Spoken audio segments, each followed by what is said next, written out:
let's start with Gilman and the fact that he lost to the Russian with 2 seconds left in a move that the Russian made up on the spot. And I've got to give him credit for that. I think that Thomas Gilman could stall out anybody. I feel Thomas Gilman could stall out Gable Steveson with that position. He's got ultimate control. He's got the head and the arm. He's got the leg. What he did not do is extend. The rule is you extend that. You can even, and this wouldn't be your first choice. Your first choice is extend. You can even roll like you're going to try to take him through, but don't. So where Gilman is rolling towards Gilman's side, not driving to the opponent. There was a number of things he could do. He knows all of these things that will keep him up for the rest of his life. But I felt so bad for him. I was impressed with the Russian, who, by the way, went on in his very next match, which I think represented the quarterfinals. He did it again. He did it to that guy as well. There's only a few seconds left, and I appreciate the score. I see lots of guys score. It's very honorable. I maintain for you the guy made it up on the spot. That is not a move that you're ever in practice. That is not a move that a coach shows you, all right, if you end up here, block the knee and sit back. He just had a natural feel for wrestling. He played enough. He scrambled enough. He learned enough. I was so impressed with him that he did it. And then Gilman coming back, and not to mention Gilman had one thing on his side, which is an attitude. He has had that and brought that with him all year. He showed up to the trials against Joe Colon with an attitude. He stepped on the mat like he was happy to be there. He was looking forward to the battle. He was not nervous. He was not there to protect something. It was not there not to lose. He went out to perform. At least that was my interpretation. Like when I look at him and look at his body language before the match, there's some guys where you just go, he's going to win. I can remember Kendall Cross back in 1996, but you watched him wrestle his first match at the games, you go, okay, he's going to win. There's just some guys like that. I never had a doubt that Gilman was going to come back for bronze, and he had to do some heavy lifting, and that's before the even bracket unfolded. I didn't know who was going to come through the repechage or who was going to lose in the semifinals, but I knew it. I knew he was going to get the bronze. He just had that look, and to have that look is one thing. To have that look even in defeat, where you don't get down about that, you man up. It's very honorable. Dake gets credit for that. Yeah. I mean, Dake, something's going on with Dake. We'll probably never know. He doesn't seem like the excuse-making type, but something is wrong with Dake. I suspect it was a rib injury. I suspect he had a pull or something somewhere. There were certain positions where he's usually strong that he wasn't strong, and that lack of strength can only come from if you have an injury. But for him to come back, not to mention having to beat a rival in Chamizo, not to mention a two-time world champion in Chamizo, just to get bronze, and Dake didn't only beat him, he stopped him from scoring. That was 5-0. The two-time world champion couldn't even get a point. Those things are honorable. You look at what David Taylor went through, but to find a way to win a match, with only seconds left. And I've rewatched that takedown he got on Yazdani. I've rewatched that 50 times, guys, and it's as though Yazdani's heel gets stuck in the mat. Did you guys happen to notice that? Like when he went to sprawl, and he did go to sprawl, one leg stayed in place. Do you know what I'm talking about? I know what you're talking about. I didn't notice the heel specifically, but it just seemed like he caught him completely off balance, like the pull, snap, and then when he drove through, he was just not in a position to fire his legs back. There was a good picture of it where you could literally see where Yazdani got caught on his heels. I'm going to see if I can find it. Yeah. And I don't contend for you that the mat came up and grabbed him, but it was like it did. And maybe it was just the setup, but it was like it did. Yazdani's legs moved in a weird way. His hips did everything right. His hands came to everything looked right for those legs to kick back, but one of them stayed behind as though the ground came up and grabbed him, and Taylor put him down, and Taylor knew he wanted. I mean, I don't know if there was anyone that wanted to be Olympic champion more than David Taylor, like what that meant to him. And he even talked about it. For the rest of my life, they'll never say former world champion or former NCAA champion. They will say Olympic champion. That was a big deal to him. And he's right. We will never refer to him again as anything other than Olympic champion. And whatever drives a guy, people get motivated by different things. And these athletes are extremely unique because it is not fame. It is not money. It is the most honorable sport there is because of that. And for David Taylor to reach that goal, man, I'm still on a high from it. I loved it. Snyder gets a ton of credit too. Yeah. Snyder goes into the category of the greatest of all time. I know that argument, at least with Americans, always goes to John Smith, and you hear about the 6 in a row. I still also believe that it's John Smith. But if you look at what Snyder did and the attitude that he does it with, and I get very turned off by any Olympian who medals and then gets on the stand hanging their head and letting the world know they wish they would have done better, man. If you medaled at the Olympics, it's such a tremendous honor. And the way that Kyle went out and did it, and he tried to beat Sag alive. I mean, he came after him. He tried to beat him. He got stuck under him. And we're probably going to get that match. From what I'm told with the Russians, they're sending their full squad. We're probably going to get that match again this year, which is exciting. If you're a wrestling fan, man, that's exciting. It's a great, I remember, I think my first time I interviewed you, you said it's a great time to be a wrestling fan. There's never been a better, and I feel that is just continued. And this year, what a great year to have the Olympics and a 10-weight World Championships. And I kind of echo your sentiment just about the shared victory when an American has success in wrestling. I don't know what it is or why I feel a part of it too, even though I had nothing to do with any aspect of it. It's just like every time I've watched the Olympics, it just feels like just a different sort of sentiment when you see it happen. And then, knowing these guys and knowing their stories of coming up through, and, the idea of David Taylor winning the Olympics in 2014, 15, 16, that seemed like a real long shot, right? Which is crazy to think about. And then he came in a huge favorite this year and gets it done. And yeah, Snyder, when you think about what he's accomplished at his age, how many teams, how many medals, how many golds, he's got accomplished all this before at a younger age than Kyle Dake and David Taylor were even making teams. Sure. So you think about how much longer he's got in the sport. He's going to enter the conversation for sure of all time, no doubt about it. Snyder was world and Olympic champion with a year of collegiate eligibility left. I mean, that is insane. Snyder officially, this is official. People will talk about Schultz versus Bannock is the greatest NCAA match. Look, numbers don't lie. ESPN covers this thing. The biggest, most watched wrestling match in the history of the world is Kyle Snyder versus Nick Gizwowski. And that's a big deal for both those guys, man. That's an incredible record. You want to talk about the medals and the championship and the Hodge trophies. That's an incredible record to have the most highest rated wrestling match of all time. It's remarkable, man. Snyder should be so proud of himself. And I haven't even mentioned Gable yet, guys, but that was on purpose. I told you before this, I thought Gable was going to win the gold. Yeah, big surprise. I know a lot of us did. But I told you I thought he would win it even on accident. Even Gable not wrestling up to par could win the Olympic championship. And then you look at the way he did it. That finals match wasn't all that close. As fun and dramatic as that was, you take those gut wrenches away, which is one position. You're taking a college kid who doesn't spend a lot of time there. He should have given up some points. He ends up giving 4 points. It was a 6-point exchange. You take that 8-second block out of the match, it was a massacre, just like he did to a Cool. I mean, you got the Olympic champion can't score a point on a college kid. It's remarkable what Gable did, who's nowhere near his prime. We're probably never going to see him again. This is probably the best Gable we're going to see, but he is not even near his prime as a human. Can we agree to that? Yeah, no question about it, because look at the arc he had in the last year and change. From 2019, he couldn't beat Gwiz to get on the team, to dominating Gwiz and winning the Olympics. And yeah, he's 21 or so. 21. This is we're not even close to, and a combat athlete, who knows when they hit their full on prime. But yeah, I do think we'll see him on the wrestling mat again. I think he's gonna wrestle for Minnesota. I've been saying that pretty consistently since the trials. I still believe that. Now, will he wrestle World and Olympic competition again? I don't know. But I do think we'll see him wrestle collegiately, which to some might not make sense, but that's just my prediction. Minnesota currently believes that.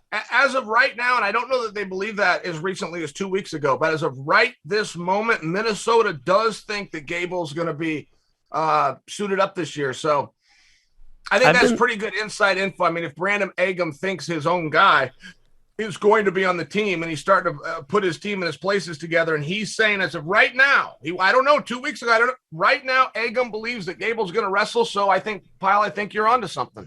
Boom. I've been living vicariously through Gable for the past couple weeks. He is living it up and doing everything we all want to do. He's at SummerSlam. He's in Vegas. He's doing, flirting with the UFC. He's getting wined and dined and enjoying every minute of it. Doing the WWE thing. What do you have any inclination? What's the direction he's going to go? Obviously, UFC, WWE are the avenues, but do you think there's an order? Do you think it's simultaneous?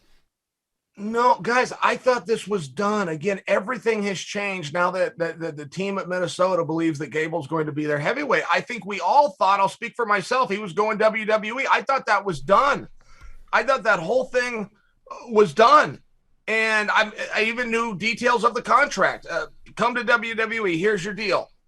Get a medal. It escalates to this. Get a gold medal. It escalates to that. I thought he'd already signed. I'm wrong about that. And I know they're throwing an arm around him. It looks like it's his choice right now. And it looks like he's, kind of saying that degree is more important, I think, than the wrestling. But I think he wants to finish that out, which there's a real honor in that. I don't know that I would judge him either way, but I would prefer that a young man finished up his degree. And it looks like that's what he's going to do. What would you do if you were in his shoes? I'd be gone. And I'd go take the money. That degree is important though. And WWE does have a way, and I think we've all seen it, particularly in this last year, but there's a way to do things without actually being on campus. There's a way to do both together. Even the Olympic Training Center is very good about that. When they bring a young person over who decides they're going to go into the international styles, the training center requires that they are still pursuing school and X amount of hours. So there's ways to do both. But I did think Gable would be gone. And guys, you do have to understand what he's getting into. You're talking about he's not going to go do world and Olympic competition. Yes, he is, Pyle. It's just going to be under the NCAA banner. Mm-hmm. When you have a world champion like Mason Parris, you got to deal with. When you have a world medalist like Colton Schultz, you have to deal with. I mean, there's nothing harder than heavyweight NCAA right now. Gable had an easier time winning the Olympic gold medal. Aside from those two gut wrenches, he had an easier time winning that gold medal than he did the NCAA championship. Well, yeah, that is a consideration because Mason Parris, I think, is unquestionably world level. He pinned Zare, who was an Olympic bronze medalist. He's won junior worlds. The Michigan program is really bullish about Mason and his prospects to make this team in September and what he's going to be able to do in October at Worlds. And, yeah, I think most years in heavyweight, it's a foregone conclusion. I think any weight that Gable enters probably is that. But, man, Mason Parris is a tough dude, and he's a guy who athletically, from a strength perspective, has some really unique gifts that most heavyweights don't possess. But then again, it's Gable, and it's just a completely different breed. You're talking about heavyweight, but you said the match you're most excited about, you're most interested in, Braxton Amos versus AJ Ferrari, Mr. Fast Twitch. Talk about this match. Why is it the number one match for you? Dude, every year there's a match, right? I mean, whether it was Perry and Howe comes to mind, or we all had to look forward to Dake versus Taylor when that was going to come around. Or, of course, the big one with the heavyweights when on New Year's Day, Ohio State announces Kyle Snyder's coming out of redshirt, take on Gwiz. But this is the match. I mean, you got AJ Ferrari, who is must-see TV. He's, who's the most popular guy? Well, it's between Gable and AJ. We thought that Gable was going to be gone. We thought it would only be AJ. So you've got this huge star that everybody in the wrestling world wants to see that isn't likely to ever lose again. Well, not so fast. When you got a national champion who's now going to have to take on a world champion. And it's very fascinating, not to mention not only is Amos the world champion, but then he ends up with the bronze medal. I can't remember a year, Pyle, and I'm pretty good at this, but I can't remember a year that we had somebody get medals in both styles. He was kind of favored to win double gold after he grabbed freestyle, Greco being his preferred style. It was almost a little bit of a surprise. And then the one thing with Amos is, can he hold up? If this was a young guy, and we do see these that come in and they got a bunch of tricks. Anthony Valencia would come to mind, where you're a young guy, you got a bunch of tricks, but once you study him and break him down, it's going to be a little bit harder to score those points. That's not the deal with Amos, man. He's gritty. He's tough. He weaponizes pace. I think you're going to have to weaponize pace to beat Ferrari. I think the Ferrari goes a very, very hard match. It seems like everywhere you look, man, these guys, they check a lot of boxes. I asked Amos about Ferrari one time. I've only met Amos once in my life, but I asked him that question. I go, hey, so have you ever wrestled Ferrari? Kids wrestling or cadets or in a training camp, a practice room? And he said, no, I've never touched him, but it'll be a fun match. That was all he said. But it was all I needed to hear. He knew what the radar was. He knew what the landscape was. He knew that this collision course was coming. The only difference now is he's got a world title he's bringing to the mat. Yeah, I mean, and can imagine where wrestling is and the idea that someone who's never even wrestled a collegiate match, Braxton, to be, for this magnitude of a match to be the number one match, I think, in a lot of people's minds. That's a really exciting thing. We haven't even seen this guy put on a Wisconsin singlet yet, and all we're talking about is this potential matchup. That's how good Braxton Amos is, and that's the reputation that AJ Ferrari has, that he's such a good, a formidable champion. And that's not to mention Rocky Elam is going to be in this weight class too. He's a world champion too, Chael. So we're going to have two world champs plus AJ Ferrari all at 197, in addition to the other guys that are going to be coming back. Sure. No, hey, I love that. I mean, that's what's really good about wrestling, and we're kind of are piggybacking on the heavyweight class. You take Gable out of that, I wouldn't be stunned if Stay Mason beats the team. He beats Gwiz, he beats Bradley, he goes and makes the team. I would predict and expect even that Mason would bring a medal home from the World Championships. If Gwiz is the one that gets out of the country, I would expect that Gwiz, who's used to bringing medals home, is going to. I mean, the U.S. is so deep right now, and we can't say that historically, particularly at heavyweight. And I go all the way back to the Baumgartner days. Bruce was great, but Bruce dominated for, I think it was 13 years, and there was no close second. There was nobody that could slip in and get him until he finally left on his own.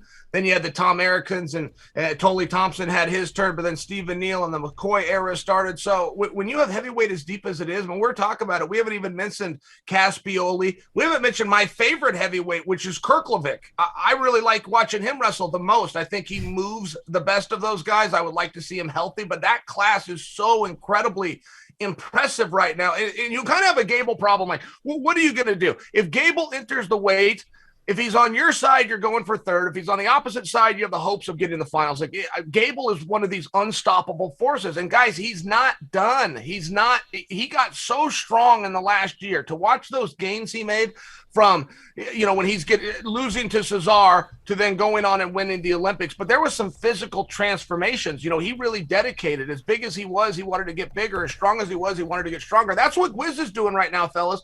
You want to know what changes Gwiz plans to make? Gwiz learned that from Gable. And Gwiz goes, I'm putting on 20 pounds, good weight, all muscle. I'm copying him. Everything that he did and came to flip the script on me, I'm going to do. You picture Gwiz, all of a sudden he's 290 and he's pretty ripped. I mean, you have a very different physiology on a guy that's already got a couple of medals. I'm not out of the Gwiz business yet. Okay. And I acknowledge that Mason's fantastic, but I am not selling my Gwiz stock. I, too, would like to put on 20 pounds of pure muscle. I think that sounds like a great idea. Imagine how hard you'd have to work, though, right? I mean, it's just calories in versus calories out. Then you got good weight, then you got the lifts. Think about how hard a Division I athlete has to train. It's hard to get ahead on your calorie count. When you're doing 2 practices a day, I mean, the discipline that it would have took for Gable to do that, and he did it. And now Gwiz is trying to do the same thing, but Gwiz is having to get up extra early. He's doing different things with his breakfast. He's having to stay up extra late and doing different things with fourth meal, if you will, to get those calories in. But it's a major commitment, guys. Gaining weight is just as difficult as losing it. No question about that. So were you able to? By the way, Pyle, am I looking a little pasty, or do you have like a really good tan going? I mean, I got to tell you, you look fantastic, but do I need to get in the sunshine? I think, we have a different climate situation. I didn't realize it till now. Yeah, get outside a little bit, It's maybe a little tougher in West. Cloudy, a little rainy in Oregon from what I hear. Yeah, we got a lot of sunshine here. I'm outside a lot, playing a lot of baseball, So just get in the great outdoors. It's good for you. Baseball. You joined a neighborhood league, or you're playing with your little guy? I want to start a softball. I want to join a softball league. You just want to wear weird shirts for softball games, JD. That's your whole thing. No, so my son is obsessed with baseball and wrestling. So when he comes home, it's like a scene. He's just sitting there waiting with his glove to go outside and play. So play a lot of baseball. I love wrestling too, man, but it's hard. I think about this as a parent, and I'm a coach now too, but I think about it a lot. But probably every day when I go to bed, I'll think about it. Am I serving my son well to push him into wrestling, the sport that I love? Because I don't remember the good moments. I only remember the bad. And I wish my mind didn't work that way. But even as you watch the Olympics and you watch some of the heartaches of those guys, or if I look at the year and I look what Jordan Oliver went through, which is just an absolute sports travesty, what he went through. And I don't even see anybody fighting for us, guys. We were so happy in 2016 when they decided, okay, wrestling won't be pulled from the Olympics, that we just kept our mouths shut. UWW should be fighting to get back to a 2 and 3 day event, for one. I mean, they've cannibalized us in every direction, including how many days we even get to contest this. They should be fighting for that. They should be fighting for 12 weight classes. They should be fighting for all of these different recognitions, and they're not.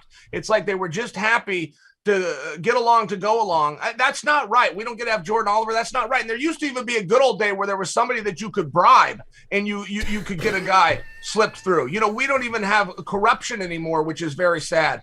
And or you look at what happened with Kuhn. I don't agree with that. You bring a medal to your country in the last quadrennium, you were qualified for the games. And what I'm saying right there makes perfect sense. I don't see anybody speaking up for Adam. I don't see anybody speaking up for Jordan. I don't see any changes going to come. And I love the state of wrestling. I love where we are at, but we have got to start fighting back. We cannot just be happy to have, 6 weights contested every 4 years. It's not enough. And that's one fault I do give our leadership, because I think this new guy has done a really, really good job. But he's not greedy. He's not looking for more. He's not looking for expansion. And he should be on a daily. But 24 guys going to go to the Olympic? Come on, man. Why couldn't there be 50? Fargo pulls it off. The Olympics can't? Come on. I don't disagree. And I would push back a little that they're not fighting for the extra weights. I think there's just the problem is the IOC. It's not UWW. It's an organization. They don't care.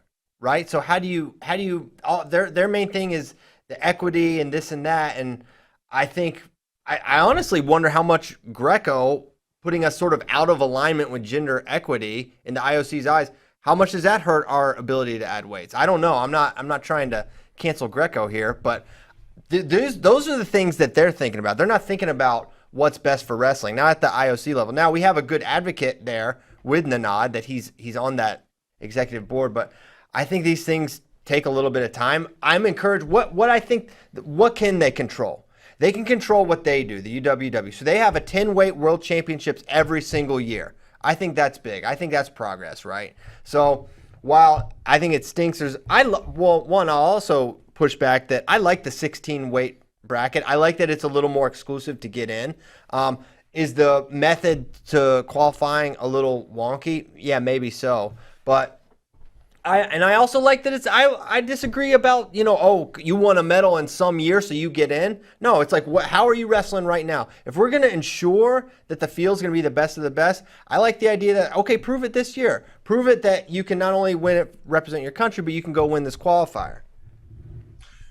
The right now thing is tough for me. It really is. I mean, you're guaranteed in based on the medal count at the last World Championships. But now you're not talking about how are you doing this year. You're talking about how did you do this day, not to mention all the things that go into each country sending a representative. And American fans can only represent what we do here in America. We have an actual trials. We honor that process. But Russia, by example, just does a nationals and then the nationals go. But Russia also has a rule that they can send whoever they want.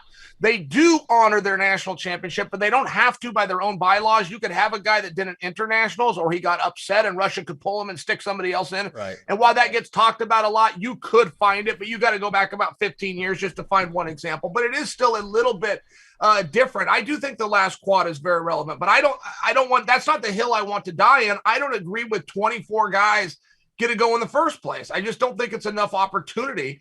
And I really don't think a guy like, Jordan Oliver should be carved out. Not all weights are created the same. 145.5 pounds year in and year out is consistently the absolute best weight class with the absolute best wrestlers. I think there should be a little bit of recognition there. We do that within the states, within conferences. Not all weight classes going to send 3 guys. Some conferences, this weight class gets to send 6 guys. Mm-hmm. There seems to be something to talk about at least. There seems to be some kind of opportunity at a minimum. And that's the word that I go to. And that is the coach in me more than anything is opportunity. And I think that we need to spread it around. Wrestling is the only sport in the world, Pyle, where only form of combat where if you have a title, it's not on the line. If you are a world champion in anything, every single time you step in the ring, that's up for grabs. And it should be the same way with the world championship. It should be the same way with the Olympic championship. We should take the power away from those crooks at the IOC, which is exactly what they are. And every time an Olympic champion gets on the mat, that thing's up for grabs. That should be moving around, not just once every 4 years. Yeah, I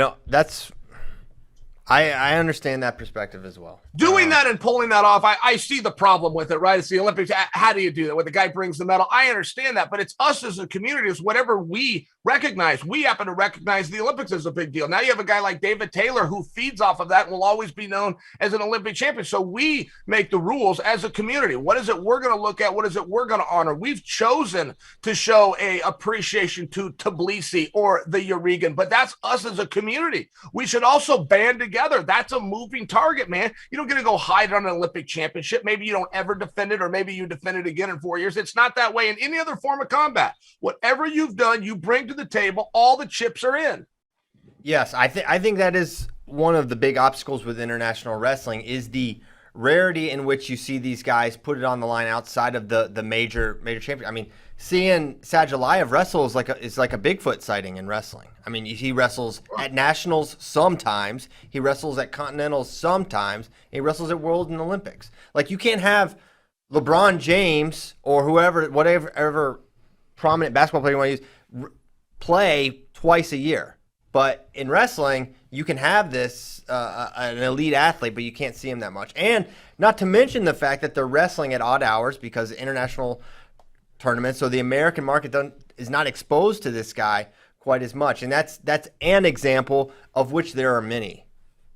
Sure. I agree with you. I don't get it. I don't know why he'd want to commit his life and set it aside and then not go do it. I don't know why his parents or grandparents or coaches would like that. I mean, I just can't personally relate to that. It seems as though you would want to go out there and compete. I can tell you, I couldn't get any parents to bring their kids to my club if I didn't go to a tournament every single weekend. This guy's going to 1 or 2 a year. I don't get it. And frankly, as good as Sadulayev is, he doesn't move the goddamn needle. We know who he is, but nobody outside of watching this show right now even knows what a Sadulayev is, let alone that that's a wrestler or a person or a Russian from Dagestan. I mean, I would just share with you, Karelin was at least a little bit different. Karelin could sell out arenas. They held a Karelin Cup in Siberia, negative 18 degrees. They not only packed the place, people were outside with their kids standing on their shoulders looking through windows. I mean, Karelin moved the cup. Sadulayev can't even sell a ticket. So then for him to have, this kind of audacious, I'm not going to come out, then don't, Sadulayev, just shove it up your ass. No, what's the difference? Whether he ever wrestles again or not, what's the difference? We don't need him. I mean, in all fairness, we don't need him. He comes out, he chest wraps some guy. I mean, so what? Your skills suck, for one. I don't know why people can't stop your gut wrench, because your gut wrench sucks. Your offense is limited. You're never in shape. And for a Russian, he doesn't even respect his career enough to stick a needle in his ass every now and then. I mean, he's a little bit unique in that regard. I don't know why we need him or what we even have him for. We only keep him around so that Snyder has somebody to beat and we can all look forward to it. Sadulayev could leave today. The state of wrestling doesn't change. And quite frankly, he should. And anybody that gets gut-wrenched by that bum should have to quit with him, because his gut wrench sucks.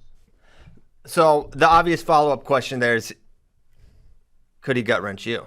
No. Absolutely not? No, absolutely not. And I would give him his lock. You would give him the lock, no way you're going. Not a chance. But I don't lay down on my belly like these other fools either. I mean, that's another concept in wrestling that came around in the 1970s, and nobody in wrestling has ever looked at and thought, everything else in this sport changes. Maybe we should change that. There's no reason to lay on your belly. Let me tell you why you go to your belly in parterre. You go to your belly to stop the guy from getting his lock. If you're flat to the mat and he can't get his arms around you, every single guy worth a goddamn within 3 seconds will have his lock. He's going to come under your chin. He's going to pull you up. He's going to slide his hand underneath. Everybody gets their lock, but that's why you go flat in the first place, is to perturb that. So once those 3 seconds are up and once he has his hands locked, drive back to your base. You drive back to your knees from that position. You do not need to be flat. It will throw the top guy off. The top guy in training is, okay, I got to pull him. I've got to get my knee. I've got to execute. Pull back in the first place. He'll never get his knee underneath you. There's all sorts of defenses to the government. In all fairness, I know I joke around with you. And yes, of course, Sadulayev would turn old Chael over, but not because of his technique. And I can't believe these guys that I see laying down there. The only reason you go flat in a parterre position is to try to prevent the lock from happening. Everybody gets their lock. So once those 3 seconds are gone, he's got his hands locked. Push back to your base. Quit laying down there. And if you do lay down there, for God's sakes, toughen up. When's the last time you saw a guy get his rib broke? Oh, he squeezed me so tight and I couldn't breathe. Well, then you couldn't breathe. Toughen up. Amen. They all turn over. It's not a positional issue, Easy. Kyle. If this camera was longer, I'd bring Vince over and show you what I mean. I'm not trying to do shtick right now. I know that gets hard with me. When's Chael performing? When's he not? I'm very serious on this right now. Nobody ever gets their rib broke, but you try to get a guy's rib, you try to catch the floating rib. There's ways to turn the radius and make it more uncomfortable on the guy. Nobody ever gets their ribs broke. They don't get them broke because they're not tough. They roll over.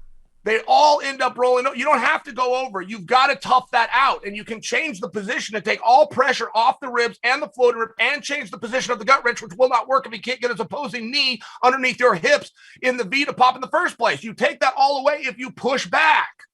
How many ribs did you break back in your day defending gut wrenches? None. Honestly, none. And it was a very painful position, but I still didn't, it's one of those things. Nobody breaks their ribs.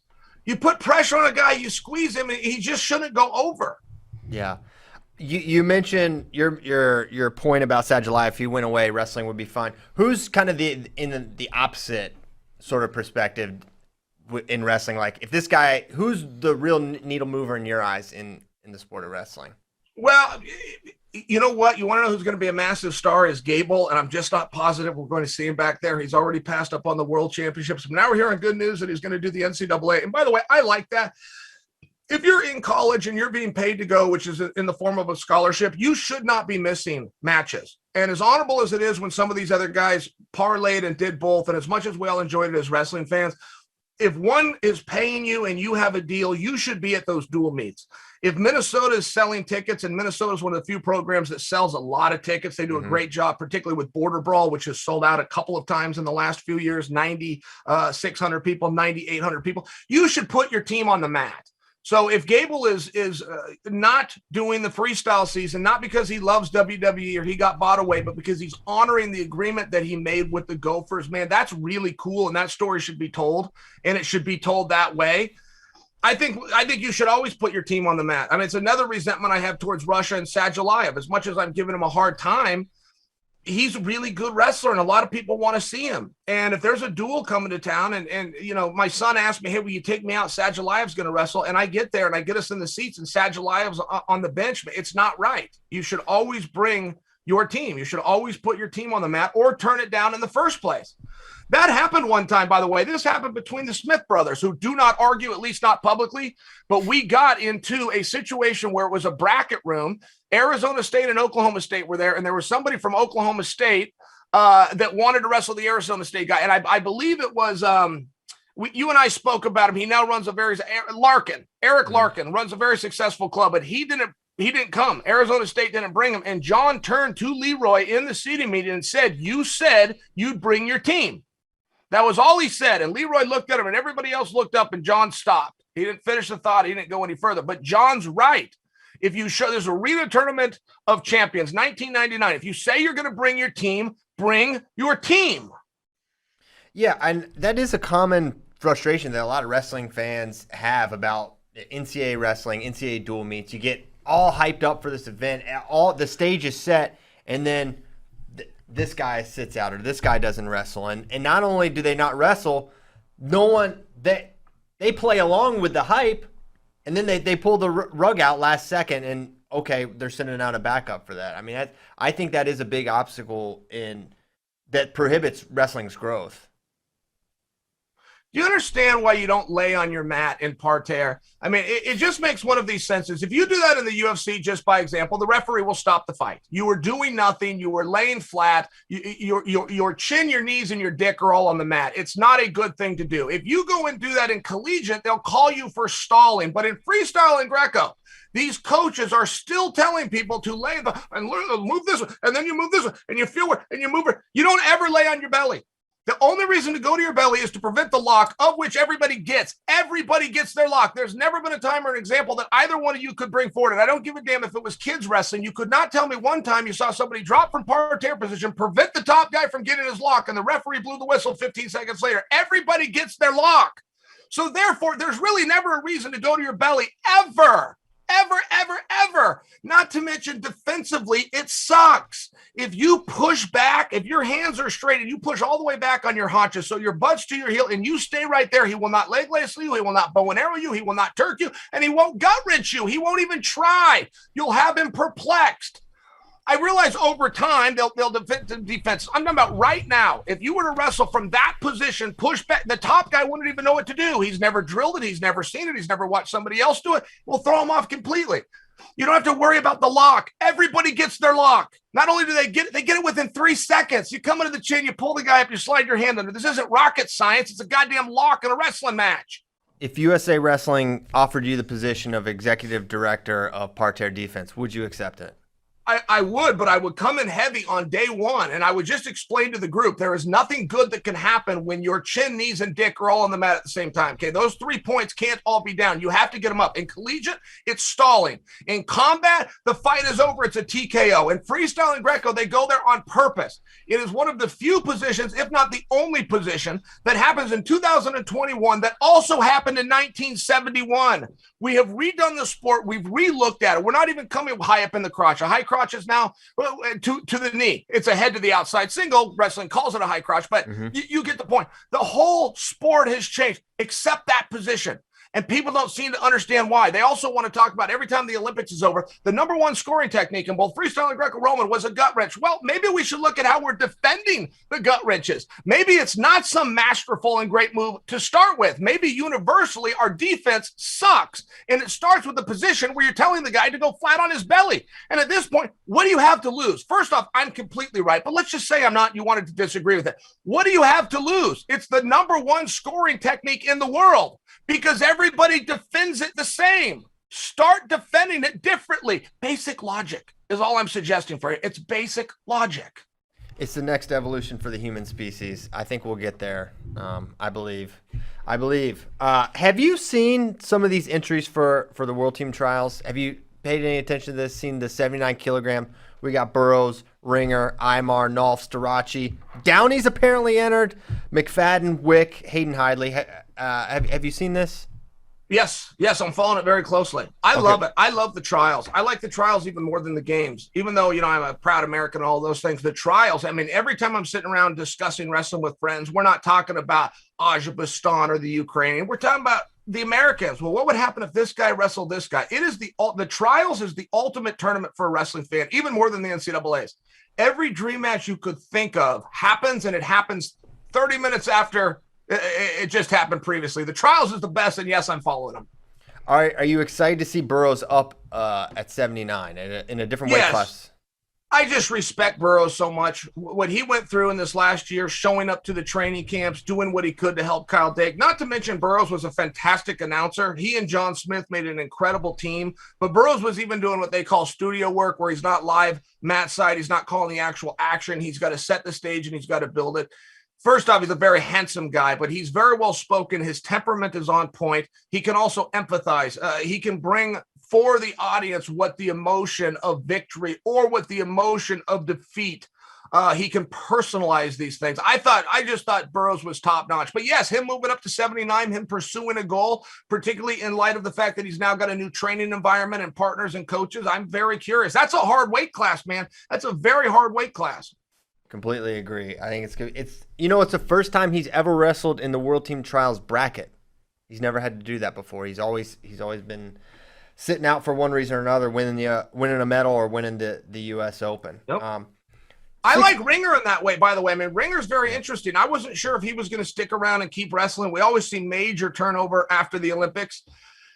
I haven't really seen it this year. I mean, I don't know. I don't know anybody that stepped aside or anybody that retired that was of consequence. I don't know any of these top three national guys in any weight class, aside from Gable, who it sounds like he's still going to pursue college as we speak right now. But I don't know of anybody that stepped aside. Many historically speaking, a guy in Burroughs' position, c'est la vie. He's doing just the opposite. He's changing weight classes. He reset his goals. He's remotivated and got hungry. I think it's great. By the way, in that weight class, I don't know if you mentioned Imar, but I mean, Imar is a player as well. Yeah, he's up there in Oregon now, nearby you. One thing about, to your point about there not being an exodus or a bunch of retirements post-Olympics, I think that's evidence of the sport's growth economically, that this is more of a long-term career than it was in even 2010, 2011. It's just a different thing now. And I think it's two things. One, the competitive desire is still there, and these guys are winning and have those goals. But the bottom line is these guys are able to support their families in a way I don't know if it was possible 10 years ago. Yeah, the economics of wrestling are very exciting. I don't know them all. I hear some numbers that are thrown out, and I've just been impressed. Use Metcalf at Iowa State, but to hear what they saw just for an assistant, it is very exciting. It's a great way. You guys used to have to cling and hang around a college program, which training-wise has always been and is still the best way to train, but it was hard to do. It was very hard. They come in, now they're tired because they've been working all day. Guys that can really focus and put some of that effort just into those 2 practices a day. Because of the sponsorships, USA Wrestling gets some credit. I mean, their stipend has been upped, but this regional training center gimmick has just been fantastic. Pyle, can we at least agree on this? This right here, this is not the same. It's not the same, but it's close to this. Can we agree? This is very close because this is legal in collegiate wrestling on top, this would be illegal. This would be locked hand. This is close. Not the same thing, I acknowledge. Why don't you ever see a gut wrench in Collegiate? When a guy's pushed back on his haunches, why doesn't the top guy ever come to the body and roll him and just hold him there? It's never happened in the history of time. And most people will take the easy way out and go, well, it's his hands aren't locked. Go ahead and lock the goddamn hands. You can't turn a guy from that position. You cannot turn a guy who is pushed back. But in freestyle and Greco, we all want to go flat because Dan Gable said so. In 1972, don't go flat, guys. Stop going flat.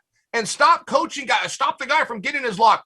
Newsflash, everybody gets their lock. My 5-year-old son gets a lock on his first day of practice. It might just take him a second. Push back, quit going flat. Push back. Yeah, the lock. I don't know about what the rules are for the your demonstration here with the hands. Like, I don't know if they can overlap to that degree, but you can come around the body, you just can't touch. In all fairness, this is locked hands right here. If ever I was to just this is locked hands. If my hands touch, there has to be a separation. I'm more using that to illustrate the point. All the same, those guys aren't trained in stopping tilts and tips, but they can't do it unless they get their elbow and or their wrist caught. See Spencer Lee, for example. It doesn't work. You can't tip a guy when he's pushed back. Not to mention, let's say he goes to a lift. You're now helping him with his lift, but as soon as he steps up to lift, that's when you drop flat. Now you have, say I'm 200 pounds. I now have 200 pounds going against this lock. I force him to reset. And now that I'm flat, okay, great. He's going to drop down to the mat and try to gut wrench me. That's where I push back. Okay, now we're playing this game. So he goes to step up again. Telegraph. That's where I go back flat. If you start flat and you're down there, you don't have anywhere to go. All you have to do is to rotate your body. Why wouldn't I want to use my weight as an advantage? Quit going flat, guys. Just stop. Cut it out. Stop. Just stop with that flat business. Well said. This is one of the more out there takes from the show in a while. I'll admit. I don't know that it's out there. I watched some of our guys. I think it's pretty out there. Okay. JD is pushing back in his own. It would seem very obvious, particularly when I do bring numbers into it. The #1 scoring technique in the Olympic Games, freestyle and Greco, was a gut wrench. Is the gut wrench just some masterful move? No, it's not. It's silly. But that should tell us not. There's no way to know for sure. Gut wrench. It should tell us we need to change the defense of the gut wrench. It seems very obvious. Maybe this is how you bring about the change, Chael. I don't know. We can hope. All right. I'm sure we'll circle back to this because this is pressing for sure. 61, Nick Suriano, Vito Dayton, Seth Gross, Tomasello, Joe Colon, Tyler Graff, Nashawn Garrett. That's a pretty ridiculous weight. Anyone you're most excited to watch out of that group? Well, Joe Colon, I was more just happy to see that he was back. I apologize. Tyler Graff is who I meant to see. Colon's always a player. Tyler Graff, I was happy to see back. I don't know what happened to Tyler. As a fan, I lost touch over the last year, maybe even 2 years. I don't believe he was in the mini tournament. I don't think he showed up to the trials. I could have that wrong. I don't think he did. He did, I never saw his name that I recall. I definitely didn't get to see him wrestle. So just when I looked at that bracket and I saw that Graff was in it, Graff's a problem. Graff can beat an Olympic champion. He can beat anybody in the world. He has finals issues for whatever competitive reason. You don't call it the finals. You call it an opening round. You call it quarterfinals, semifinals. You're going to have big problems with Graff. You get him in the finals, it's a different Tyler. That's something he needs to work on. But Graff's a player at all times, and I'm happy to see he's back. Yep. Defending world team member at 61. Yeah, he's the last guy to make the team there at 61. He beat Joe Colon to do that. A lot of young talent, some NCAA eligible guys with Dayton, Vito, and Suriano. Can I jump in real fast just because you said Joe Colon? Joe Colon is one of those guys who I had hoped I didn't get my way, but I had hoped coming out of college was going to go Greco. And I know he even looked at it. I know whether he got in the practice room at the training center, but there was Greco guys that were watching him and thought, oh my gosh, this is the guy. They got that opinion somewhere. So he must have jumped into some workouts, didn't show an interest, never pursued it. We're just going to have to wonder what if.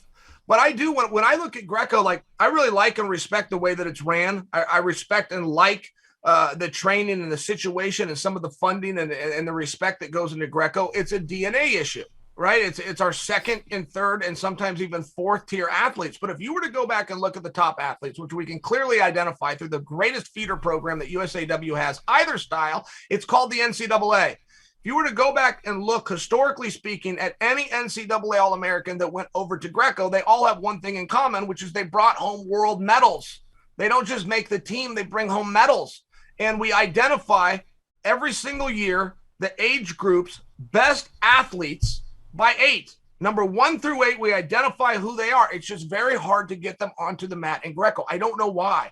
But if you were to look at use 185 pounds right now, between Bo Nickel, Valencia, and Mark Hall, those 3 guys have one thing in common, which is none of them are going to make a team. And the other thing they have in common is all 3 of those guys would medal in Greco in 2024 if they stopped what they were doing and they focused on it right now. Why say none of them make a team? One of them might get out. There could be a year Taylor gets hurt, or maybe they hang in there another 5 years and Taylor retires. I mean, but it's very unlikely, right? I'm using a broad stroke. It's very unlikely. Mark Hall would win the gold medal in 2024. It's like somebody needs to sit him down and go, Mark, let me ask you a question. You got something against being Olympic champion? Do you think David Taylor's recognition to this world is any different than Rulon Gardner's? I'm just curious. Do you think that that's how the community looks at it? Because you're wrong. It doesn't. It's a DNA issue. We just don't have our best athletes. And many of the best athletes are encouraged to not go into Greco. They're told by their own coaches, right? NCAA coaches want a guy spending his time doing what they feel correlates best to why they brought him in on scholarship, which I understand is freestyle. So we have a problem with an leaders of our community stopping their guys from encouraging. But you look at Zeke Jones. Zeke Jones sent his entire team to the U.S. Open this year, to the COVID Open, but he had them wrestle Greco as well. You look at Nebraska. They sent their entire team out to freestyle, and surprisingly, they also had them wrestle Greco, and that needs to be more encouraged, and Greco needs to incentivize that. Right now, what freestyle will do, if you're in the NCAA finals, whether you get first or second, but if you make the finals, you're automatically qualified. You get to go into the mini tournament. Greco needs to do the same thing, except expand it. The top 5 guys. You're a Division I top 5. You go right into the mini tournament and then go from there. Maybe you incentivize it further. If you're the champion, you go to the semifinals of the mini tournament. I'm getting ahead of myself, but we've got to start incentivizing these things. We've got to talk to these college coaches that tell their own athletes and encourage them to not do it, or they make the joke and call it half man wrestling. It's all these different things, but you get the guys that do it. You take any All-American who transferred over to Greco. Not only did they make teams, guys, they brought home medals. It's remarkable. We don't have the right guys. We're even having guys and don't do it. The college season bangs you up. It hurts your knee. It hurts your shoulder. Shut up. It's the best, and it's the tough. You take Adam Kuhn, who never trained Greco, and his last match was in the Junior Nationals, and his last match prior to that was in the Cadet Nationals. You put him through a college season. You put him on the mat. He pins his way to the finals. But we have all sorts of guys who can do that. All the guys that attach to a college program do better, and that's bull styles. Collegiate wrestling is the ultimate feeder program to USAW. If you look at it any differently, you're lying to yourself. The collegiate guys are the toughest guys. They're in the greatest shape. They're the only ones that can weaponize pace. It's a meaningful difference. I don't disagree with that at all. I think one of the biggest obstacles not only is, the overall culture of American wrestling is very leg attack centric, but also if you are, let's say you are a Mark Hall and you say, okay, I want to commit to being a Greco-Roman Olympian and champion. Well, there's only a few places you can even live to do that, right? If you're actually serious about it, because a lot of these RTCs, it's freestyle centric, right? So you're pretty limited in your career options. If you really want to be, you can go to Northern Michigan, you can go to the OTC, maybe Cornell was super invested. I'm sure Rob Cole's going to get it going at Stanford as well. But there's not many places where Greco's an actual emphasis at the RTC level. I think that's a big obstacle. I wouldn't disagree with you. I would just try to remind everybody what it takes to be really good at Greco, which is 15 minutes a day. If you go through a college program, practice ends, you spend 15 minutes. Maybe you go a match, maybe you go 2, maybe you go a match and then you play in parterre a little bit. It's enough. There's not a ton of stuff to do. They're talking about taking 8 and 9-year-old kids in some countries, and that's why they're so much better. They're not very much better. It's still an arm drag. It's still a slide by. It's still a snap down into a duck under. On top, it's a lift and a gut wrench. Every now and then it's a reverse lift. There was no front headlock scored. There was no arm bars. There was no half Nelson. So we're starting to identify that it's a very limited group. And the guys that do have medals, particularly the champions, all have one thing in common, which is they win a higher pace than everybody else. You get that pace from a collegiate room. You will never get a pace. You will never get an athlete that's in shape like a college room and a college pace. So, I only offer you that. I know that I've been removed from the sport for 20 years, but the guys that did well were attached to college programs. And at the end of practice, they would grab a guy or two. They would pummel. They'd work in their parterre. We'd show up to the University Nationals. We go against the Marines and the Air Force and the Army, who all they did was Greco, and we'd kick their asses every time with no training. We would come in shape. We were ready to go. We understood the sport. And then the guys that would show up to University Nationals with literally no training and go win the championship, they spent 10 or 15 minutes after practice working specifically on Greco. But freestyle is not a whole lot different, in all fairness. I realize it looks the same. I realize your knees are bent and you've got the leg attacks, but the guys that go the furthest are the ones attached to a college program, and they spend 10, 15, 20 minutes after practice each day. It's not some complicated science like everybody wants to see. I remember when Henry Cejudo won his gold medal, and people at USA Wrestling were going, well, that just proves that we should not be wrestling international style. Or I apologize, we should not be wrestling folk style and collegiate style. We need to take somebody and fully focus on this. It was an anomaly, and it's not true. It just simply isn't true. The best guys are the guys that do what Kyle Snyder did. It's not an age issue. There was skill there. There was work ethic there, but he was attached to a college room. He showed up in a better shape than everybody else. The more removed as time goes by that he gets from a college training atmosphere, the more unlikely he becomes to be the champion. That's the only thing training-wise that's different. The closer you can be to collegiate and the more you can recognize the NCAA is a feeder program, not only for freestyle, but for Greco-Roman as well, the quicker you can embrace that, the better you can do. This is not rocket science, guys. An arm drag's an arm drag, whether you're in this posture or this posture. You just got to get a little bit used to it.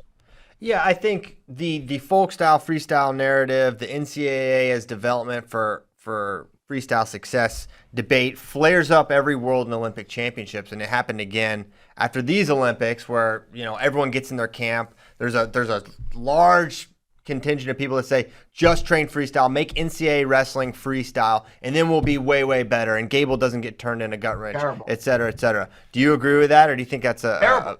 Terrible. Oh, it's terrible. Not only is that terrible advice, it's historically not true.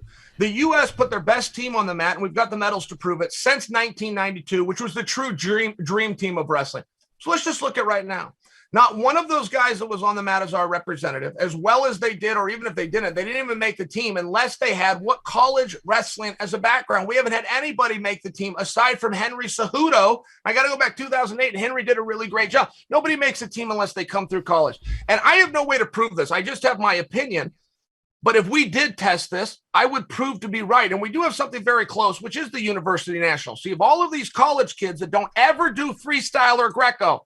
They're on scholarship. Their coaches training that nobody goes into a training camp for the University Nationals. You just show up to it. But you do have other guys from other programs, whether it's Northern Michigan, all three of the military programs, Olympic Training Center. You do have guys who are specializing. Why don't those guys run away with the medals? Why? DNA. Why do the college kids who don't argument. practice freestyle or Greco show up and win all of the medals? And I really, broad stroke, there's some of those Army guys are military slipping, and it's twofold. One, collegiate is better. Two, it's a better quality of athlete.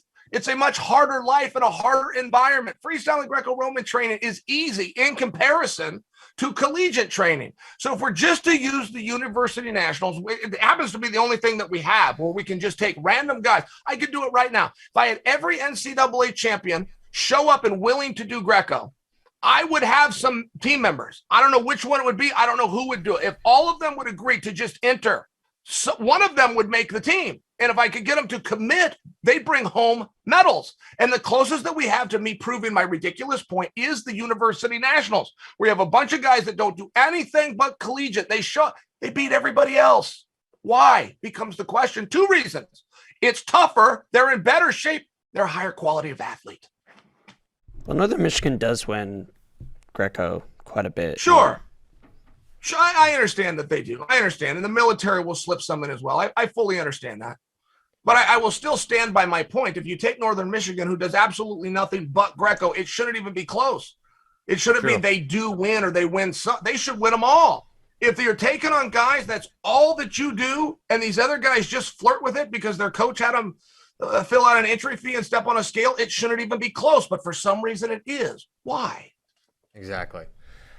Completely agree with you there. Hey, while we're talking NCAA rules and, folk style, et cetera, I wanted to let you and the people listening know this. So we got Who's Number One coming up in September 17th and 18th. We're going to have a women's and a men's card on 17th women's, 18th men's. But special wrinkle, this has not been announced yet, for the men's wrestling component, it's going to be NCAA rules completely. 3-2-2, 4-point near fall, out of bounds, danger zone, the whole thing. We're going to have NCAA rules for Who's Number One this year on the men's side. And that was not our idea. It was not David Bray's idea. It was Levi Haynes' idea. M2 wrestler, cadet world teamer. He said, "Hey, why don't we do NCAA rules?" We said, "Great idea, Levi." So we are. What do you think about that, Chael?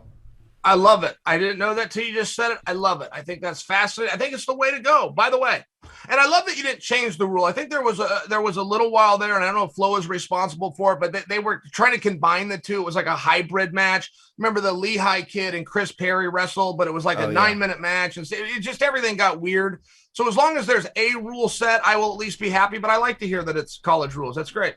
Yeah. High school out of bounds rules are atrocious. Yeah, high school out of bounds is really rough. Limits a lot of wrestling. So I figured I would let you know that one to let people know, because I'm getting a lot of questions about the rules, and pretty exciting. Any other things you want to talk about on the World Team Trials front before we transition? Yes, I would like to pick your brain a little bit here on the Greco-Roman front. How do we get the right athletes out? How do we get the right DNA right? And I don't know. I'm stuck here. How do we incentivize it? I think starting with letting any All-American into the trials, I think that's a good start. Do we now have to come up with money? Do we have to start bribing? And who do we give that to? Is it more important to incentivize and give it to the athlete? I don't see it that way. I think somehow we have to give it to the coach or the regional training center. I know that's what they do in other countries. If you as an athlete win, the tournament pays your coach. But it seems something like that. I mean, the greatest retractors that we have for Greco-Roman wrestling are our college coaches. They suck about it, and they won't show their face, and they won't say it publicly like little cowards, but they tell their team privately, that's half-man wrestling. It doesn't translate. Don't do it. Only do freestyle. It's a very weird concept. If I was the president of a school and I'm paying for you guys to go to University National, I'm paying you to go to the trials, you're going to get as many matches as you can, or I'm not writing the check. It should start there, but for some reason it doesn't. So who do we incentivize? Do we need to go to the coaches? Do we need to go to the athletes? Does wrestling need to do a better job of telling the story? What is it that the right guys aren't coming out? I'm asking. I think you're spot on, but it's the coaches. These wrestlers they believe in their coaches, and whatever they say, in general, they will do. We've had coaches talking guys out of $20,000, $30,000 paychecks to go wrestle for free in a tournament a month later. Those are the conversations. And these guys, they'll do it. They do it, and they do it routinely because coach says this is going to help me win the Worlds or win the Olympics. So if you don't have the coach buy-in, it's a non-starter. You can have all these financial incentives. And the financial incentives do exist. If you win a World or Olympic medal, it is a not insignificant sum of money. So it's more than just dangling a carrot. You have to have comprehensive buy-in. And you don't have comprehensive buy-in for wrestlers to wrestle freestyle under the circumstances that the coaches don't want, right? So it's going to be a whole other challenge on the Greco-Roman front as well. I think you have to get the coaches on board. I think another part of it is Greco is just not as fun to wrestle like this and train, because what is 2021 Greco-Roman wrestling? What is it? It is hand fight well, control center, so you can get put on top, so you can enter the gut wrench competition portion of the match. That's what it is. Greco is a gut wrench competition at the elite levels. You watch Fargo, it's actually fun because there's throws and there's big moves. The elite level, it's so nuanced, and it's so about the position, so you can get put on top, so you can get the gut, right? I don't think that's as appealing. I think just training parterre that much is just not as appealing to as many guys. Maybe that's wrong. That's my opinion. That's an excellent take on it, Pyle. I mean, I've never heard it said like that, but that's an excellent take on it. I would just think, if I were a college coach, that if I'm going to send a guy to a tournament, I got to pay for the same hotel. I got to pay for the same flights. The guy's eating the same amount of meals. He needs to get as many matches as he can. And I would just encourage, I don't know what bad comes from doing Greco. The injury rate isn't up just by example. I don't know. When you go out there, you're a little scared to do something. You're not familiar with it. Now you're overcoming some of those fears, some of those competition apprehensions. You're warming up in the back. You're pulling the straps up. I mean, I just see all of these positives happening. A guy comes off the mat. He's covered in sweat. His heart's pounding out of his chest. These just all seem like positives. And for some reason, I do agree, we don't have the college coaches encouraging it. And if you don't want to go to a specific Greco tournament, or you don't think it's worth the money and you have different ways to justify it, I'm left without much of an argument. My problem is when the guy's already there. When you fly a guy out to the University Nationals, but you only have him enter one style, it just conceptually, it's very baffling for me. You fly a guy to any tournament, they're offering Greco, and your guy doesn't get onto the mat. It's very baffling to me. And I just think Greco needs to first start to deal with that. I'm identifying the problem. I fully admit I don't have an answer to the solution, but that's where we need to look and start with. First, I watched Jaden Cox. I'll just give you an example, but I was at Olympic training camp. I watched Jaden Cox go with our Greco guys. I videoed it. I've never let that video see the light of day because it would have embarrassed our Greco guys so bad who were trying to build up. I don't know if Jaden having a background in it. I don't know that he pops in and trains regularly. I'm not sure that he didn't just shake hands and do it that day. But I can tell you that Jaden Cox would have been our representative in 2 different weight classes had he gone out for the Greco team. I wonder how many other guys that's true about. And Jaden, in all fairness, didn't wrestle Greco very well. He couldn't get his hips in. He didn't get underhooks. He didn't dig. He didn't play. He didn't do a lot of things right. He still would have been our representative in 2 different weight classes. So it's one of those things where you just have a higher caliber of athletes, and we need to incentivize them. And you can meet me halfway. I'm not always going to get my way, but I think I do make a very fair point when somebody's writing the check for these athletes to get to tournaments and they sit in the stands when Greco's going on. For me, that's weird. Let's go. No opposition there. We'd love to see it. And I agree that, if we had better athletes, more athletes participating in Greco, it would be better. I don't necessarily share your sentiment that USA wrestlers who are in college who just enter Greco tournaments all of a sudden will have international success. I think there's a big jump to the international stage. Sure. Yeah. Okay. So we've got questions. You know the segment. I want to get to those because there's some good ones. There's some ones that are specific for you, and so I wanted to ask those. From Hunter Carpenter. How does Chael think that Gable is going to transition to MMA if he decides to? What does that look like? Well, it would be very quick, right? I get locked in when I started with the sport, which was in 1993, when if you were a better wrestler than the guy, you were going to beat him in a fight. That is no longer true. That quit being true right around 2003 or 2004. I have been surprised that certain wrestlers, Kerry Kolak comes to mind. Larkin, who we discussed earlier, comes to mind. There's been certain wrestlers that are absolutely great that just didn't make the transition. Steve Mako at heavyweight. But then you start to look at why did Mako not make it? And his size ended up working against him.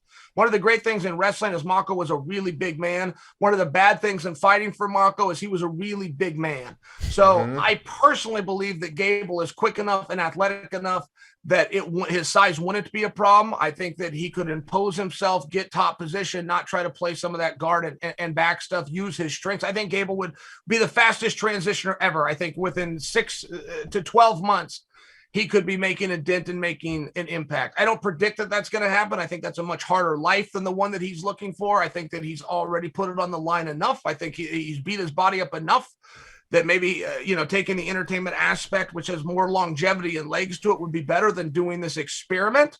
But I think Gable, as being the Olympic champion, automatically should be viewed as one of the top, toughest guys on earth. Yeah, no question. Are there other wrestlers that are going to make the transition or are currently making the transition that you're particularly high on? I mean, Bo Nickal's a guy that has been speculated he is going to be making the move to MMA. Just in general, are there guys that are on your radar? Well, and we'll see, right? We'll see where Nickal goes. If he comes into this with just a competitive standpoint, I work really hard and I'm going to go out and compete, he's going to fall on his face and he's going to be broke. If he can understand the entertainment aspect of it, if he can understand what it takes to get the opportunity so that you can make a career out of it, I would always bet on Bo Nickal. I think he would do absolutely fantastic. But if he's dipping one toe in wrestling and one toe in MMA, again, there was a time you could do that, but that That year is long gone. It's gone by almost 2 decades now. So he's going to have to make a real commitment and get himself an environment. Let's see where that goes with Nickel. Kyle Dake has talked about doing some MMA, and he's even trained a little bit of it. I mean, I've seen him out like throwing kicks and practicing. I see him warm up, shadow boxing. It's one of those things that I would pick Dake to do very well at anything that he did, but I have a feeling he's remotivated, rejuvenated, and that's going to be put on hold. I think that I don't think Kyle Dake is going to leave this sport with giving his last breath to winning that gold medal. That's just a guess, but all wrestlers that go over to it certainly have a leg up. Most of them don't have the intellect going in to know this is its own sport. You got to be fully committed to it and then getting opportunities in the sport. It's not just showing up and having more points than the other guy when time runs out. That's wrestling. MMA, there's an entertainment arm to it. And if you there's things that you have to do to get on people's radar and not just be another one of the guys. In wrestling, you can be another one of the guys. Enter the tournament, your fee is $25, have an active USA card just like everybody else. It's not that. This is a sport. There's a lot more politics in it. They have somebody under them that can manage them and guide them. They're going to have good luck. So what percentage or do you think that's a big obstacle for wrestlers in general, playing the game, playing up the persona, making yourself not just a good fighter, but someone who's entertaining? Because the core values of wrestling are that, hey, you're humble, you're hardworking, head down and work. Do you see that as an obstacle for some wrestlers making the transition? Obviously, that was not the case for Chael Sonnen. Well, it was for a while, though, right? I mean, it was for a while. I don't come to you with, oh, I've got all of this knowledge. I come to you with, I made a whole bunch of mistakes and I wasted a whole bunch of time. Yes, I do think it's a problem. And we got a guy in MMA right now who does a fantastic job. He's as tough as anyone. His name's Logan Storley. Mm-hmm. Now, Logan Storley's wrestling career and MMA career are the cure for insomnia. You could take an Ambien or you could watch Logan Storley. Either way will put you to sleep, but he's a fantastic guy who I want to see good things happen for. I want to see Logan succeed and do really well. I caught a podcast with him about a month ago. He was on with Ryan Warner doing Wrestling Changed My Life podcast, and Storley couldn't have been a funner guy. He was great. He was telling stories from his little small town that he grew up in. He was talking about how he got into wrestling. I'm listening to this guy. I'm going, man, this guy is captivating and interesting. When the podcast ended, I was disappointed. I wanted to hear more from him. But if I turn on Bellator to watch him, I can't get 2 words. He comes in from a respect standpoint. He shakes hands before it happens. He shakes hands when it ends. You walk away with the result. It's just I would offer that you need to have a little bit more than that. Where Aaron Pico's at right now. Nobody's ever come in with the fire of Pico. He debuted on television in Madison Square Garden. We got all these years later, and if Aaron Pico called you on the phone right now and you're a fight fan, you'd have to say, who's this? You wouldn't recognize the voice. You should recognize the voice. He should be out there. He should be talking. You should know exactly who he is. But he comes in from, I just want to have more points than you when time runs out. Very good. You might or you might not. I don't know about the points, but I guarantee you the time part, and eventually it will run out. Maximize it. Yeah. What do you think about, I mean, a couple years in, now, Aaron Pico is basically an MMA veteran, which is crazy because he's still so young. What do you think about his career prospects? Can he be someone that rises to the highest ranks of MMA? Definitely. Aaron Pico is fantastic. Even the nights where he got beat, I believe he's lost 3 matches now. He's like 9-3, something along these lines. But even those 3 guys that beat him, he could beat all of those guys. He could have beat him at that night. There was happenstance and there was stuff that happened. That's sport. It comes and goes. But Pico has never fully embraced or even recognized that we're in the entertainment era, right? You've got to be entertaining. You're directly, and your paycheck is directly related to how many followers you have on social media. And if you don't like that, go ahead and don't. But you're not going to like how this story ends for you either. And when it's all done and you look back, why didn't I build a voice or a persona or get a mandate or get the masses behind me? And he might make it all the way to a title fight. If Pico can get a title fight, I believe he can get the title. I've never picked against Pico, and I can't see a time where I would. And I know how hard he works and all the great things that his coaches and teammates say about him. Like this guy's reputation as a gentleman, not just an athlete, but they're huge. But he's never understood the other side of it. And I don't know why. Gable would get around a lot of that. Gable would be handed an opportunity right off the bat, but so was Pico. Like I said, he debuted on pay-per-view on a main card at Madison Square Garden. It doesn't get much bigger than that. Now, what are you going to do with it? I've seen people in wrestling. We had some gal, and she was going to go on to be the world's biggest announcer. She was going to do all of these things. I remember talking with Jason Bryant. I said, none of those things are good if she's not good at announcing. Oh, yes, it is. She's got all these world titles, and she's got an Olympic medal. Jason, that will get her the interview. That will not get her the job. And Nancy Schultz had to explain that to Kurt Angle. That's where I got that whole thing from. Nancy Schultz explained this to Kurt. That gold medal will get you in the door. It's not going to keep you there. And Kurt had to figure that out and did. Kurt found it out very well. But if Kurt was sitting in my chair, he'd be telling you the same thing. I can use that medal to open a door, not to get the corner office. So it's just one of those things, right? All of life is like, you got to put stuff. You got to use these opportunities, but you cannot expect that because you have a medal from some event that we all love, but most of the world did not watch, to the point that the IOC who's putting it on just as soon have you not even exist anymore. The quicker that you can realize and recognize that, the better you can do at making sure you work within those rules and manipulate them into your favor. Who in wrestling do you think does the best job of this, in wrestling, of the promotion, of, not just winning, but also driving the numbers and making people excited? Ferrari, and he's getting met with resistance every step of the way. In all fairness, his own coach is telling him to stay off of social media, to not do those things, to not talk that way. It's terrible advice. Ferrari needs to keep doing what he's doing, keep taking his shirt off, keep making an ass out of himself, keep on winning matches. I think that Gable wants to do a good job. Gable will come out and tell you that he's an entertainer. Sadly, he is not. He wants to be an entertainer. He's got it inside of him. He's learned the word entertainer. So first step is down. He's not an entertainer. Gable's not overly fun to watch. He's a great guy to cheer for because if you can attach yourself to him, you're going to win a whole bunch of matches. You watch a flip at the end of the match. Okay, great. His interviews suck, but he knows the word at least. He's saying, I'm an entertainer. No, you're not. No, you're not. But if you know that you need to be, you're already step of everybody else. Ben Askren in 2008 going to put the chin in China, and then people showing up with crazy hairdos and posters with the big chin is the single best marketing that wrestling's ever had. Sadly, he started that post-college career, made the Olympic team right away, and was done as soon as those games were over. So I only bring that to you because the marketing in wrestling is very simple. You got Mr. Fast Twitch who calls himself Mr. Fast Ticks, and then he talks about how much he can deadlift. That's not great entertainment in a normal world, but it's number one entertainment in our world. The only thing that Mr. Fast Twitch did is he came out and he said it. He talked about the deadlift, right? If everybody did that, I see where that's going to be dull, but you also see the opportunity here. You also see how simple that is.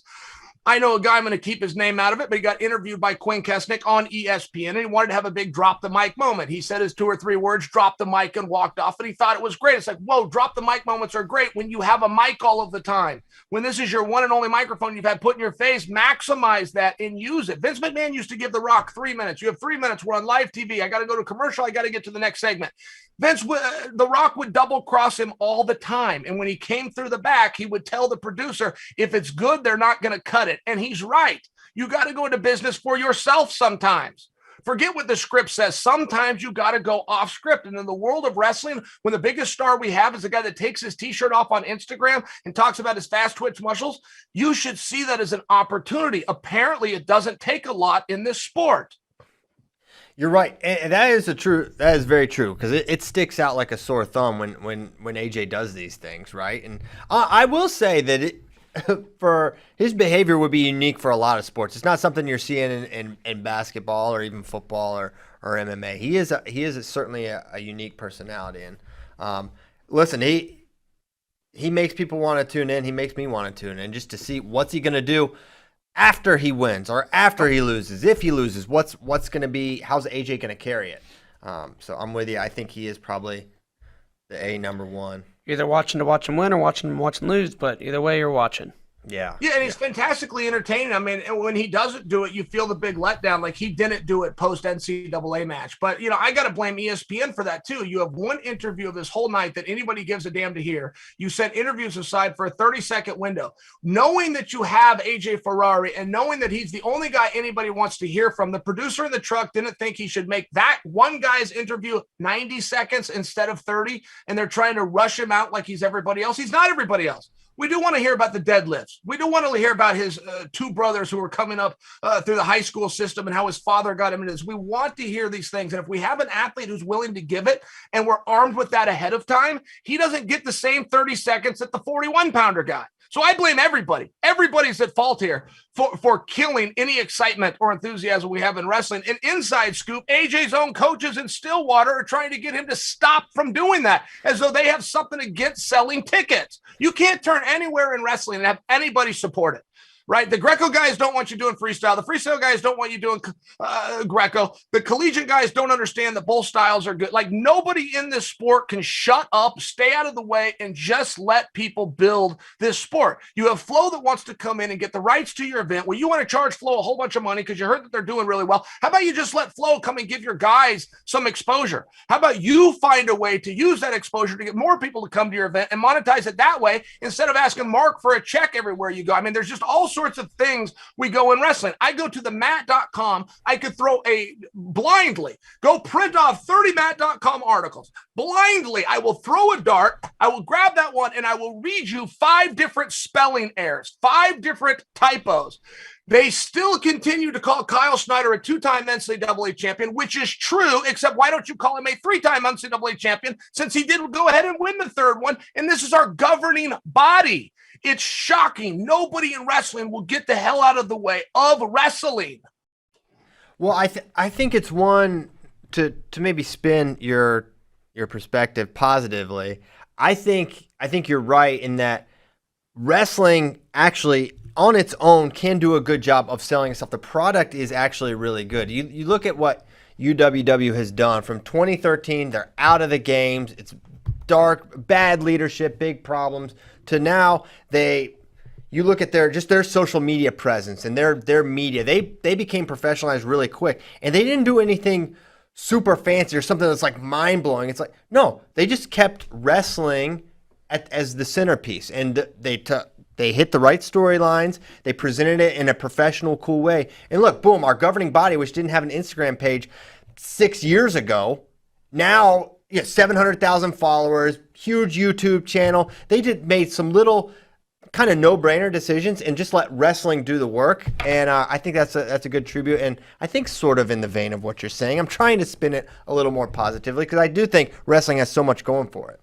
No, I understand. I'm saying a lot of the things that you wish that you could say. You're secretly glad that I'm saying them, but it's hard for you to co-sign them. I understand it completely. I won't call you out on that, but it really is a reality. Our national governing body, who I love them. I'm a card carrying right now, active card carrying member of USAW. I have not stepped on the mat in a number of years. I have an active federation card at all times. That's my buy-in. That's how I support it. And the federation card was $1,200 instead of $35. I would still buy it as my way of showing support. But when I go to their Twitter feeds at the World Games or the Olympic Championships, there will be hours of absolute dead air. And I will even DM them and beg them. I will tell them the scenario. Guys, it's 3 a.m. where I am. There's a few of us that are up around the country, but we need some kind of info. Are the Russians there? Have the Americans arrived? What music are they playing? Is the arena cold? Are they cleaning the mats? I'll take anything. I'm starved for something, and it happens to be 3 a.m. Could you please give us something? They held that against me. They thought that I was rude for doing that. I was making videos for them, Pyle, as part of the Olympic process. I love USA Wrestling. I love them, but I'm trying to help to make them better. I was making videos and bringing it to them. I was in my beautiful studio. I was giving breakdowns. I was telling stories. In all fairness, if you were to go and sub that out and have somebody like me do it, who's willing to use his power in his social media, you're going to probably pay anywhere between $10,000 to $15,000 for that clip. I made them on a weekly basis and sent to them. I got a call from Rich Bender, which meant a lot to me. I look up, I admire, I'm grateful to Rich Bender and his leadership. So this was a big deal. I made 7 of them. They aired 2 of them. I don't know where the other 5 are. I sent them off. I had acknowledge of receipt. They never posted them. Now, this isn't just about Chael, but I'm a pretty good storyteller. And the doors that Chael can open are probably ones that you guys would like open to take the work and the content I did that's recognized by the executive director to the point he took time out of his day to call and thank me. And then they don't air. They don't exist. I have 5 pieces that do not exist. So I finally spoke up and I said, hey, guys, am I doing something wrong? I submitted a piece 3 days ago and it hasn't gone out. I didn't mention the other 4 that you also burned. So they put it out that day. They put it out on their YouTube page where they dropped 210 videos in one day. Now, I am what you would call a success on YouTube. I have 1 million followers. Google sends you an award and you get a plaque when you get to 1 million followers. It's a big deal. I've never loaded 210 videos in my life. I've never heard of anybody loading 210 videos in one day. There happened to be a tournament going on, in case you're wondering how this happened. So they did round 1, round 2, round 3, the next match, 1, 2. They loaded 210 videos and threw old Chael in there. The minimum I've ever done in YouTube, my all-time biggest bomb of my life, is 11,000 views. I did 14 views on USA Wrestling. Why? Because they put out 210 videos in one day. Well, I'm sorry. Yeah, say wow. Say wow. You don't have to get into the politics of this. I'm not looking to get into it either. I like those guys. They could call me right now and ask me for a favor. But to act as though you have a sport, you have guys who are guaranteed to show up, by the way, in uniform. By the way, you're not paying them to come, to have all of these different things that every other sports franchise in the world that is worth billions of dollars does not have. You cannot assure that those guys are going to show up. They're damn sure not going to pay you to come. You're going to have to pay them to get all of the organization. Somebody else takes care of the flights. Somebody else takes care of the hotel. You're guaranteed to have this and not know how to maximize that. It's shocking to me. And I'm not looking for personnel changes. I don't want anyone over there to lose their job. I do want somebody to look at that and realize, man, this is exciting. This is a rare opportunity that you have right here. There's no other sport in a governing body's standpoint that is guaranteed to have athletes on certain days in matching uniforms show up and follow rules. It's something very special. It would also be something easy to manipulate and use. But there's nobody over there that's doing it. They don't even know that Kyle Snyder won 3 championships. They think it's 2. They don't realize that when the world championships are on at 3 and 4 in the morning, that you've got to entertain the fans, and you only have one way to do it, which is social media. That is mind-blowing to me. It's shocking. And I'll tell you why they didn't put my 5. You want to know my 5 videos got burned? Yeah, do you have a theory? Because somewhere over there saw the attention that Chael was getting towards wrestling. It was a personal vendetta against Chael. I understand the whole thing, but I don't need you. Why would they have a vendetta against you? I could make the story about Kyle Snyder and Jaden Cox, one of the great stories in all of wrestling. The mere fact what happened at the trials and Cox missed weight, he started to fight it, and the story came out and it changed, and so he quickly pulled. I could tell that story and put it on my own channels. I don't need you. I did it for you to help you. I didn't put it on my own channels. I didn't air it anywhere. I gave it to you and I dropped it in your lap. You buried me with 210 releases on YouTube in one day. It's a mistake, pile. You got to play the algorithm game on YouTube. I would like to see those videos, Chael. We'd throw them up. Maybe it's too late now. Well, here, I'll tell you a quick funny story because Flo stole it from the Matt.com and Flo did post it. It was Flo's lead story. One of these videos I'm talking about, the Matt.com burned 5 of them. I don't know where they are. I don't know to this day where they are. And the only reason the second one saw light of day is because I followed up on it. I don't have any idea. By the way, this isn't Chael against wrestling. I love wrestling. I'm just pointing out, if you have a governing body and you think that Kyle is a 2-time national champion and not 3, if you don't just know that right off the top of your head, if you can't spell an article correctly, if you don't understand on YouTube, nobody with the sense that God gave geese would put up 210 videos in one day. If you don't understand these things, you got to go find something else to do. All right. There's no simple transition from that. But we'll upload any videos you want to YouTube, Chael. That's the guarantee. But you've got your own channel. 1 million. Congrats on that. I'm surprised we don't see the plaque hanging under the Mean Street Coffee sign. You would think you would have that, right? It happens to be in Dana Point, California, as a matter of fact. It's at the producer Ryan's house. But yes, the plaque does exist. You get 2 awards over there. You get one when you pass 100,000, and you get one at 1 million, I think. I don't think there's any other awards. I think that's where that is. I think you're right. Flow Grappling has 100,000. They've got the plaque from YouTube. So, dare to dream we hit 1 million on Flow Wrestling and Flow Grappling at some point in time.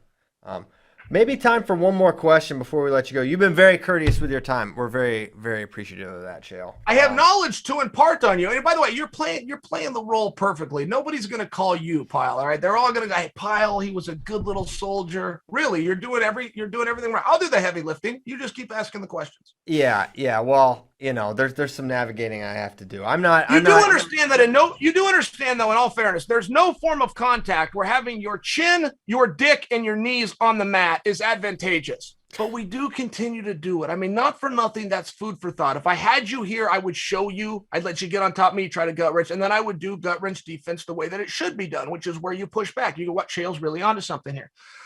I'm just trying to prove the point that in no form of contact, right? Why would I ever send my kid to a combat practice, in this case wrestling, if the coach is teaching him to lay flat on the mat like a board that just got stomped? It just doesn't make sense. In no form of combat doesn't make sense. There's no position in wrestling that is the same today as it was in 1992.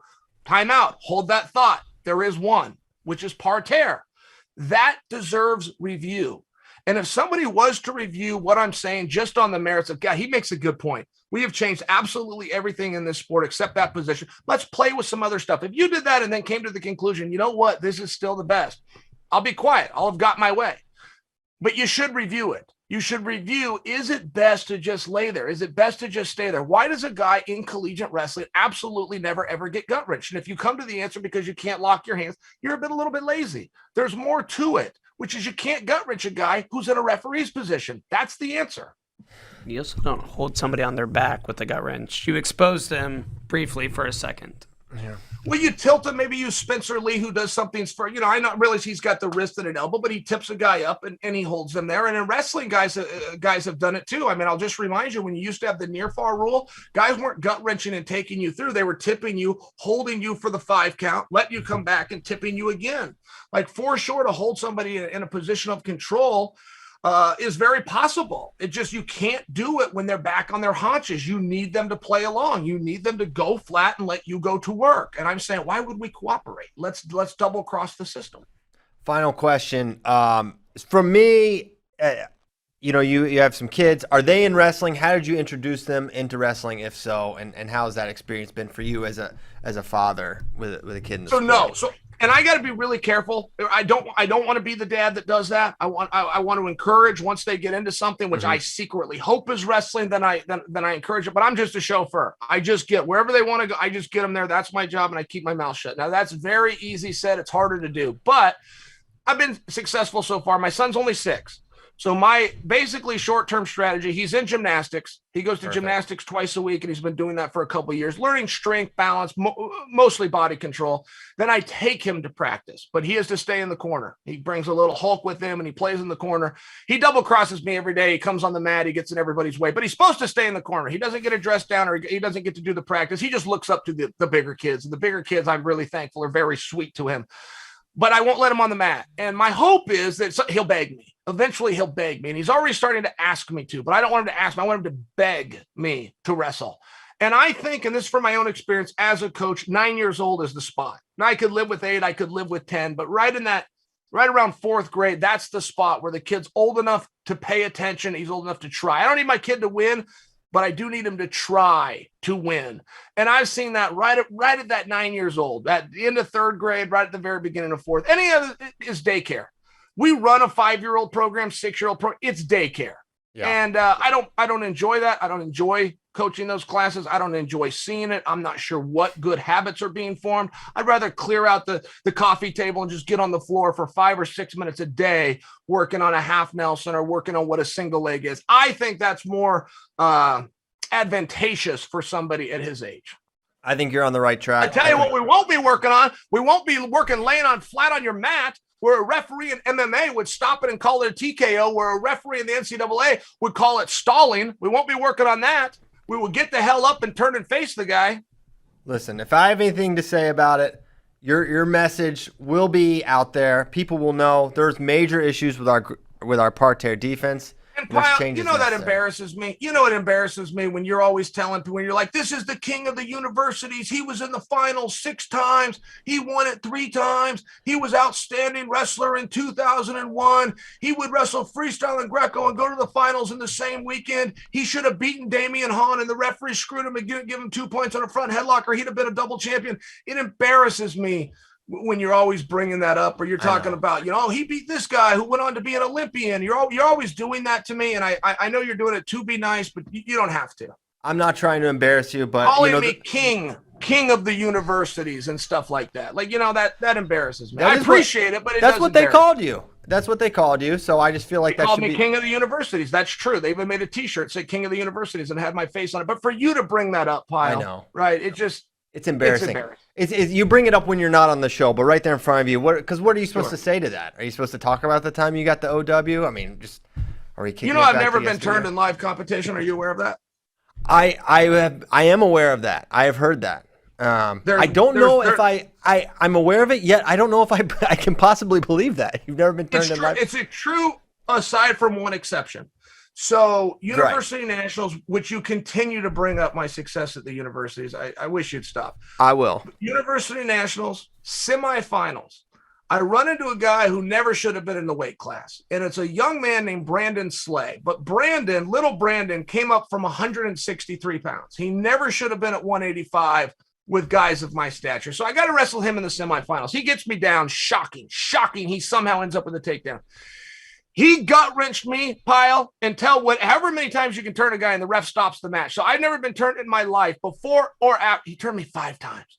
Wow. He almost broke all of he crushed me so tight I can still feel that pain. And I left the mat like a gentleman. I shook hands. I walked away. And I went and sat in the stands. And I was pulling on I was so frustrated. I was pulling on my singlet. That's all I could do. And I shredded it. Now I'm sitting there in a jock strap, by the way. This is before the brief. So my ass is out. I got shoes on in my butt. And I was throwing the singlet. I was throwing it like this. And a kid went and got it. A kid named Mike Getlin saw my little pity party, got the singlet in shreds, and gave it to me like 15 years later. He goes, "Hey, do you recognize this?" No. He goes, "This is what you did after Brandon Slay turned you 5 times. Oh my gosh. Wow. Say no more. Chael Sonnen. Little Brandon comes up to the real men's weight class. It turns out little Brandon had a good gut wrench. So I guess the obvious conclusion there is you did not push back on that. Because I didn't push back. That's right, Pyle. I laid flat because I thought that was going to be his only 63-pounder. I thought that'd be his only takedown. I'd get up and get those points back. That's right. I laid flat. Gut wrench me. Never again. Chael, you got to come back. We appreciate your time so much. You guys don't even mean it. You know what I don't mean? You've been nothing but rude to me since I got here. You asked me a couple of questions. You made me do all the hefty lifting. James Dean only weighed in one time to tell me that Northern Michigan actually did win the university. You guys have done nothing for me. I've had it with you both. Goodbye.